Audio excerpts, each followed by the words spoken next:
Creativity is key. It's the king. In a game like this, creativity is incredibly important to, I don't know, just how much fun, how much diversity there is. And this game's all about diversity. We don't have set lists where you can only use cards from the last 3 or 4 sets or whatever, however different card games work.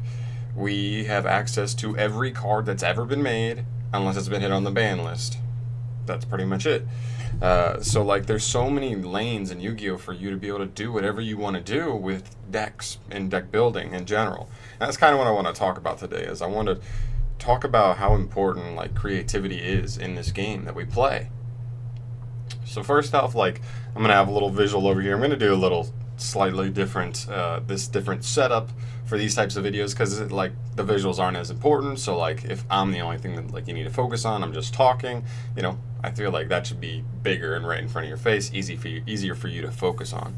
And then we can minimize the visual, but I'll still put this up here because these are just these. So what I have here is just a bunch of decks that I personally love. They are not by any means super meta decks, but these are just monsters from some of my favorite archetypes, and I build those decks anyway because while they may not be top 5, top 10 decks in the game, they still can be made relevant. They still can compete with a lot of meta decks that are out. And I think people just sleep on that. And I think we see a decent amount in this game where, especially with bigger tournaments, and I get it. I mean, if you're going to a big tournament, you want to top, you want results. Like, well, otherwise, why go to a big tournament like that? I guess, I mean, you could still go for fun, but you still want to see results. So I understand when if you're going to a big tournament like that, you want to play one of the best decks, one of the better decks to give yourself the best chance you can. But like when there's just a notion that there's a best deck in the game, and because of that, everybody jumps on it. We saw Sky Strikers when they were taking over. They were taking, you know, almost half, maybe even more of top cuts in a lot of YCSs. But that was just because I don't even think it was the best deck. I just think, well, I think it was the best deck, but I don't think it was the best deck by that much to that extent. But that's what happens is in this game when we have all these what I call them flockers. Flockers meaning like they're just kind of birds that just flock to whatever people think is the best deck. And so when there's just a notion out there in this game where Sky Striker is the best deck, you see all the flockers, Sky Striker. They're just all playing Sky Striker because they heard it's the best deck and they want to win. They care about winning more than anything, more than having fun, more than, you know, competing, having a competitive or a good back and forth interactive dueling experience. And that's one of the shames about Yu-Gi-Oh! Is when you see those players that want to play the FTKs, that want to play the burn strategies with just like super uninteractive decks, they just want to win. And they just want to troll. And that's one of those I don't necessarily get along with those people all that great. I love interactive duels. They make the game so much more fun. And that's what the game is designed to be like.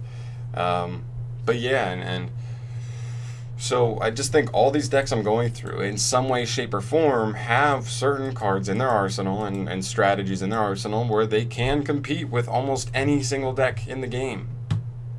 All these decks can compete with stuff. I'm not saying it's going to win, but if you ask me, like, does it have no chance of winning? No, you have a chance. Of course, all these decks have a chance of winning.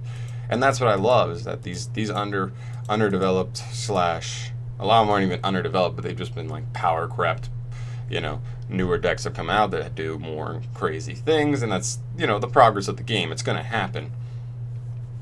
And this is one of the reasons why I love things like Link Vrains packs.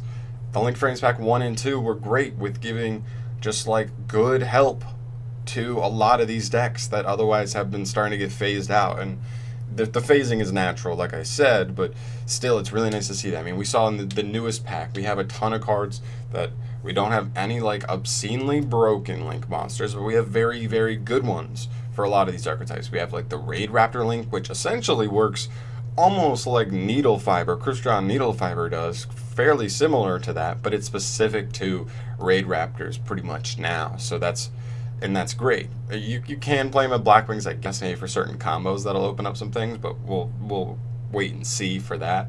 But for the most part, it's just a very good card just for Raid Raptors and Black Wings, but and that's awesome.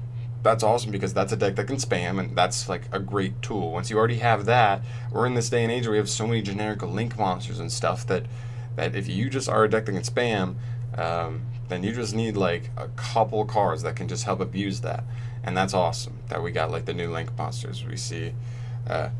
And so like one of the the problems with that is that like any deck that's super heavy reliant on normal summon and does not spam the board like at all, like your normal summon is just your only thing, those are the hard decks to support, because like if you don't get a Link 1 for that archetype, then they can't make a lot of those links in one turn. Like if their play is normal summon, set some back row and pass, like that kind of like strategy, then anything bigger than anything with a higher link rating than 1 is like immediately loses like so much usefulness. So that's always tough as well.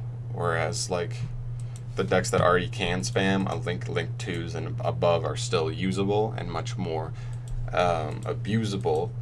And I don't know, I just want to see creativity. I want to see people, because honestly I think so many of these decks are just undervalued. People just do not value them high enough just because of things like notions. Like I said, the notion that Sky Striker is the best deck, so it's the highest represented, you see it as the most represented in top cuts, and people just see that and go, oh, it's the best deck. But I'm not, maybe it's the best deck, but it may not be the best deck by that much, and so many decks can compete with that. If there's one thing I know is that Sky Striker's ceiling is very low. The ceiling for what the deck can do is very, very low. They're a control-based deck, which means there are a ton of decks out there that, should you find a crack in the armor, can overwhelm them immensely. Like any of these board spam decks, like if you pop off with Prank Kids, you can overwhelm them in OTK. Like Noble Knights put up a monster that's untargetable, that's 3,000 attack, that can't be destroyed, and then they're like, okay, we can't touch that card, so like take advantage of that. Ninjas can explode and spam the board very quickly. So many of these decks can just overwhelm a deck like that. So, like I said before, never count yourself out, because I think literally every deck here can beat Sky Striker. Can beat them. I'm not telling you you're going to beat them every time. You're going to beat them over half the time, but you can beat them. And honestly, if you're just playing for fun, you're not in a tournament setting, why not play with these more? I see too many top deck, like top cut profiles of like the same stuff. It's the same 7 decks. It's just maybe slightly different ratios of what makes it top cut each time. So I'd love to just see more people get creative, get fun, and do what you can to make some of these decks as competitive as they can be, and top with those. That's because that's the stuff that's gonna make me dance. If I see a ninja deck profile in top cut at a YCS, I'm gonna dance, because this is one of my favorite. This is like top 3 decks for me personally. So like I'd be so pumped for that. That is like nothing better. There's got to be no better feeling than topping a tournament like that with a deck that's like not even on the meta radar. So yeah, I just want to get these thoughts out a little bit. I just want to see some creativity. I love creativity. So, and you're going to see that with some of my deck profiles. I plan on making like a deck profile for pretty much all of these decks I'm showing you here at some point. Some sooner than others, some very soon. I pretty much have ninjas ready. That'll probably be the deck profile, the first deck profile I end up doing. But yeah, I just want to get these thoughts out, talk about creativity in general in this game.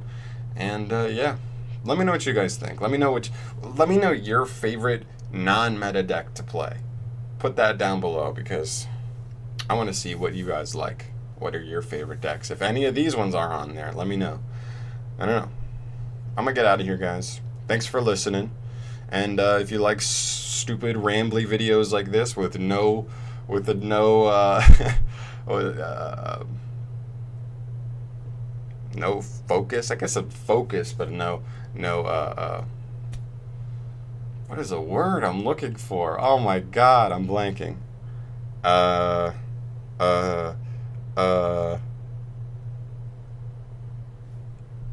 done. I can't think of it. I'm dying.